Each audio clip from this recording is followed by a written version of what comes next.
بسم اللہ الرحمن الرحیم۔ رسول اکرم صلی اللہ علیہ وسلم نے ارشاد فرمایا، تم میں سے کوئی شخص اس وقت تک مومن نہیں ہو سکتا جب تک میں اس کی نظر میں اس کے باپ اور اس کے بیٹے اور تمام لوگوں سے زیادہ محبوب نہ ہو جاؤں۔ حدیث نمبر 2۔ حضور نبی کریم صلی اللہ علیہ وسلم نے ارشاد فرمایا کہ بے شک اللہ نے زمین پر حرام کر دیا ہے کہ وہ انبیاء کرام کے جسموں کو کھائے، تو اللہ کے نبی زندہ ہیں اور انہیں رزق دیا جاتا ہے۔ حدیث نمبر 3۔ حضور رحمت عالم صلی اللہ علیہ وسلم نے ارشاد فرمایا کہ معراج کی رات میں موسیٰ علیہ السلام کی قبر کے پاس سے گزرا تو دیکھا کہ وہ اپنی قبر میں کھڑے نماز پڑھ رہے تھے۔ حدیث نمبر 4۔ حضور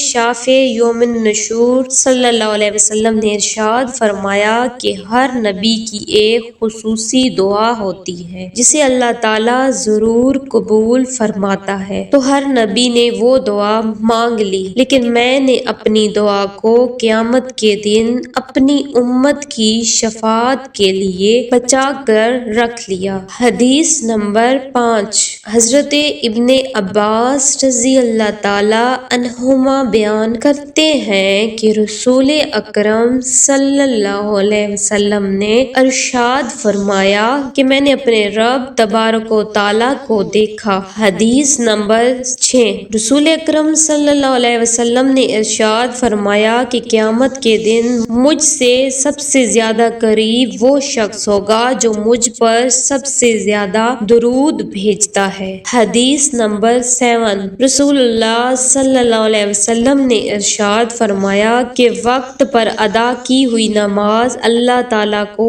سب کاموں سے زیادہ پسندیدہ ہے۔ حدیث نمبر 8۔ رسول اللہ صلی اللہ علیہ وسلم نے ارشاد فرمایا، تم میں سب سے افضل شخص وہ ہے جو قرآن مجید سیکھے اور سکھائے۔ حدیث نمبر 9۔ رسول اللہ صلی اللہ علیہ وسلم نے ارشاد فرمایا کہ تم میں سے کوئی کامل مومن اس وقت تک نہیں ہو سکتا جب تک کہ وہ اپنے بھائی کے لیے وہی چیز نہ پسند کرے جو اپنے لیے کرتا ہے۔ حدیث نمبر 10۔ حضور رحمت عالم صلی اللہ علیہ وسلم نے ارشاد فرمایا کہ اللہ تعالیٰ اس شخص پر رحم نہیں فرماتا جو لوگوں پر رحم نہیں کرتا۔ حدیث نمبر 11۔ رسول اکرم نور مجسم صلی اللہ علیہ وآلہ وسلم نے ارشاد فرمایا کہ اپنے بھائی کو دیکھ کر مسکرانا بھی صدقہ ہے۔ حدیث نمبر 12۔ حضور اکرم صلی اللہ علیہ وسلم نے ارشاد فرمایا کہ سب سے بڑی زیادتی کسی مسلمان کو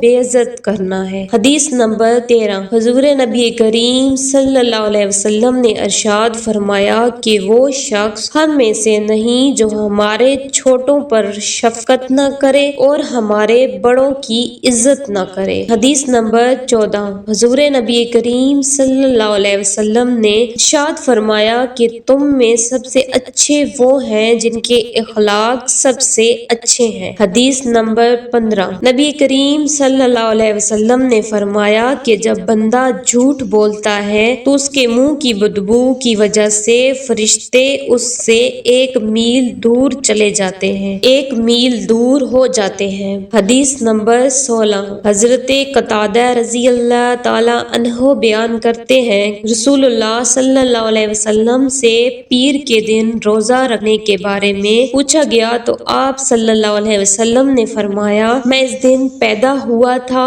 اور اسی دن مجھ پر قرآن نازل ہوا۔ حدیث نمبر 17۔ حضور اکرم صلی اللہ علیہ وسلم نے ارشاد فرمایا کہ جماعت سے نماز پڑھنا اکیلے نماز پڑھنے سے 27 گنا زیادہ افضل ہے۔ حدیث نمبر 18۔ حضور اکرم صلی اللہ علیہ وسلم نے ارشاد فرمایا کہ بے شک اللہ کے نزدیک لوگوں میں زیادہ بہتر وہ ہے جو پہلے سلام کرے۔ حدیث نمبر 19۔ حضور اکرم صلی اللہ علیہ وسلم نے ارشاد فرمایا کہ جب 2 مسلمان آپس میں ملتے ہیں اور مصافحہ کرتے ہیں تو جدا ہونے سے پہلے ہی اللہ تعالیٰ دونوں کے گناہوں کو بخش دیتا ہے۔ حدیث نمبر 20۔ حضور نبی کریم صلی اللہ علیہ وسلم نے ارشاد فرمایا کہ جس نے میری قبر کی زیارت کی اس کے لیے میری شفاعت واجب ہو گئی۔